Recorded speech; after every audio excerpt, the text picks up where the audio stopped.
Markets හැම වෙලේම pattern එකක් විදිහට ඉහළ පහළ යනවා ඔයත් නෝටිස් කරලා තියෙනවද. අපි මේ පැටන්ස් වලට කියනවා මාකට් සයිකල්ස් කියලා. ඉස්සෙල්ලාම ට්‍රේඩර්ස්ලා බයි කරන්න රෙඩි වෙනකල් ප්‍රයිසස් නෝමල් විදිහට තියෙනවා. ඊට පස්සේ ගොඩක් අය බයි කරන්න පටන් ගත්තාම ප්‍රයිසස් ඉහළ යනවා. ඊළඟට මාකට් එක හයි පොයින්ට් එකකට රීච් කරාම ලොකු ට්‍රේඩර්ස්ලා සෙල් කරන්න පටන් ගන්නවා. අන්තිමට ප්‍රයිසස් පහළ වැටෙනවා.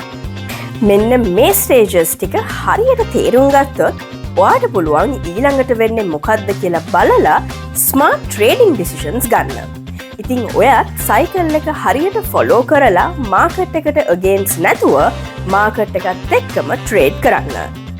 මේ වගේ තව ඉන්සයිට්ස් දැනගන්න දිගටම XM එක එකතු වෙලා ඉන්න.